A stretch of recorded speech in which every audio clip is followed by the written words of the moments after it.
ആ ആ ആ ഇന്നലെ രാത്രി മുഴുവൻ മഴ, ഇന്നലെ പകല് മുഴുവൻ മഴ, ഇന്നലെ രാത്രി മുഴുവൻ മഴ. എന്നാലും ഇത് വളരെ അനുഗ്രഹമായിട്ട് നമുക്ക് നീന്തി കിടക്കാൻ പറ്റി. ഈ കുട്ടികളെല്ലാം നന്നായിട്ട് നീന്തൽ പഠിച്ചാണ്. ഒരു മാസമായിട്ട് കൈയും കാലും പുറയിൽ കെട്ടി പിള്ളേര് പ്രാക്ടീസ് ചെയ്തുകൊണ്ടിരിക്കുകയാണ്. അതിന്റെ വെളിച്ചത്തില് വളരെ നന്നായിട്ട് നീന്താൻ കഴിഞ്ഞു. എത്ര മഴയുണ്ടെങ്കിലും എത്ര ഒഴുക്കുണ്ടെങ്കിലും ചെറിയ 8 വയസ്സുകാരി തുടങ്ങി 36 വയസ്സ് വരെയുള്ള കുട്ടികളുണ്ട് ഇവിടെ. അപ്പൊ ആർക്ക് വേണമെങ്കിലും നീന്തൽ പഠിച്ചു കഴിഞ്ഞാൽ ഇതുപോലെയുള്ള ഘട്ടത്തില് ഏത് പുഴയെ ചാടിപ്പോയാലും മുങ്ങി മരിക്കില്ല എന്നാണ് ഇവര് തെളിയിച്ചത്.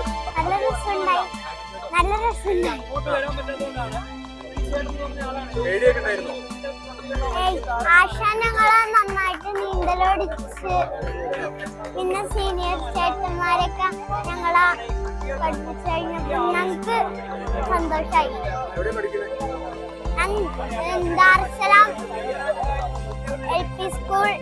അടിപൊളി എക്സ്പീരിയൻസ് ആയിരുന്നു. ഇതുവരെ ചെയ്യാൻ പറ്റുമെന്ന് വിചാരിച്ചല്ല.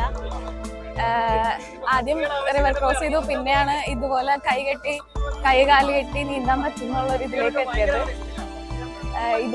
നമുക്കിതിൽ നിന്ന് മനസ്സിലാക്കാൻ പറ്റുന്ന നീന്തൽ പഠിക്കാൻ കൈയും കാലും വേണ്ടെന്ന് തന്നെയാണ്. എല്ലാരും ആ ഒഴുക്ക് കുറച്ച് കൂടുതലായിരുന്നു, അതുകൊണ്ട് ഞാൻ അപ്പുറത്തെ കടവിൽ നിന്നാണ് എനിക്ക് കയറാൻ പറ്റിയത്. അടിപൊളി എക്സ്പീരിയൻസ് ആയിരുന്നു. നല്ല ഒഴുക്കുണ്ടായിരുന്നു. ഈ നീന്തലിലെയും ഈ ഇത്രയും ഒഴുക്കിലും ഞങ്ങളുടെ കൂടെ നിന്ന് ഞങ്ങളെ ഏത് ഒഴുക്കിലും ഞങ്ങളെ നീന്താൻ വേണ്ടി പഠിപ്പിച്ചത് ഞങ്ങളുടെ സജി സാറാണ്. ഞങ്ങളുടെ സീനിയേഴ്സും ഞങ്ങളുടെ ഒപ്പത്തിന് എല്ലാവരും, ഞങ്ങളുടെ ഫാമിലി എല്ലാവരും ഞങ്ങളുടെ കൂടെ നിന്ന് സപ്പോർട്ട് ചെയ്തു. ഇവരെല്ലാരും കുട്ടികളാണ്. ഇതിനകത്ത് ഞാൻ മാത്രമാണ് ഇത് എന്താ പറയാ ഒരു വീട്ടമ്മയായിട്ടുള്ളത്. അപ്പൊ എന്റെ പേര് ഷാമിലി.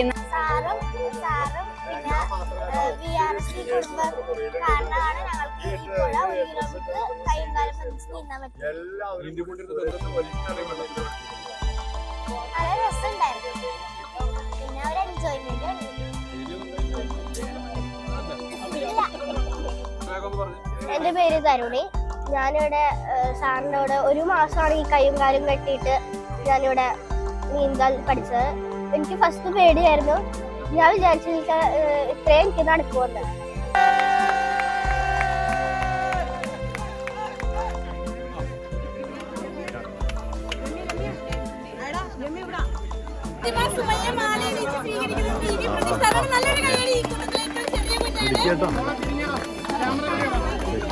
ഒരു മാല